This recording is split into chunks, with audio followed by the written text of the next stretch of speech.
মান লা নাবিয়্যা বা'দাহু আম্মা বা'দ। প্রশংসা আল্লাহ তাআলার জন্য, দুরূদ এবং সালাম বর্ষিত হোক তার রাসূলের উপরে। আমরা ধারাবাহিক কোরআনের তাফসীরের মধ্যে ছিলাম। তার মধ্যে আমরা সূরা তাকবীর শেষ করেছি। আজকে আমাদের ছিল সূরাতুল ইনফিতার। সূরাতুল ইনফিতার এটা একটা মাক্কি সূরা, মক্কায় অবতীর্ণ হয়েছিল।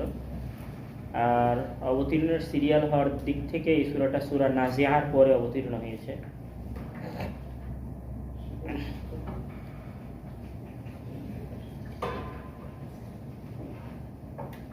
আর আমরা একটা কথা বলেছিলাম যে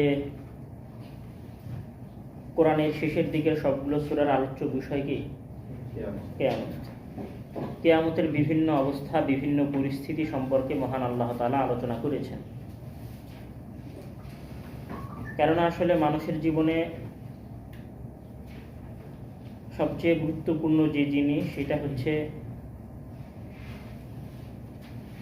কিয়ামতের পরিস্থিতিটা, কিয়ামতের অবস্থাটাকে ফেস করা। এই জন্য মহান আল্লাহ তাআলা মূলত দীর্ঘ আলোচনা শুধু কিয়ামতের উপরেই করতে থেকেছেন। দীর্ঘ আলোচনা কিয়ামতের উপরে করার সবচেয়ে বড় কারণ যেটা, সেটা হচ্ছে মানুষ যেন সেইটার সত্যতা বিশ্বাস করে এবং সেই বিষয় থেকে কোনো সময় কি না হয়, গাফেল না হয়।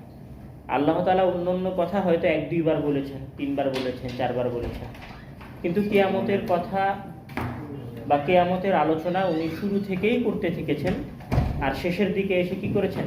অনেক বেশি কিয়ামতের আলোচনা করেছেন, অনেক বেশি আলোচনা করেছেন। এইটার একটাই উদ্দেশ্য, যেন মানুষ এটার সত্যতাকে মেনে নেয়। আর আমি আজকে আলোচনা করছিলাম, তো সেখানে আসলে যেমন আমরা অনেক সময় শয়তানের সত্যতাটা মানি না। নিজের পক্ষ থেকে যখন ভুল হয়ে যায় বা কোনো পাপ তৈরি হয়ে যায় বা কোনো পাপ হয়ে যায়, তখন জাস্ট এরকম মনে হয় যে পাপটা মনে হয় হয়ে গেল। কিন্তু আসলে পাপটা যে আপনাকে ইনস্ট্যান্ট শয়তান করিয়ে নিল, মানে শয়তান আপনাকে দিয়ে কি করেছে? পাপটা করিয়ে নিয়েছে। আর শয়তানের সাথে পাপ করা না করার যুদ্ধে আপনি কি হয়ে গেছেন? হেরে গেছেন। আপনার সাথে শয়তানের একটা বিশাল যুদ্ধ হয়েছে, যেই যুদ্ধটা হয়তো আপনি অনুমান করছি না, কেননা আসলে ওইটার প্রতি আমাদের বিশেষ কোনো ফোকাস নাই, মনোযোগ নাই। একজন মানুষ যখন পাপ করছে তখন সে স্বভাবতই ভাবছে আমি মনে হয় এমনি পাপ করছি, গতানুগতিক। মানে একজন মানুষ যখন দাড়ি কাটতেছে, দাড়ি ক্লিন সেভ করতেছে, তখন সে ভাবতেছে যে হ্যাঁ আমি মনে হয় মানে অটো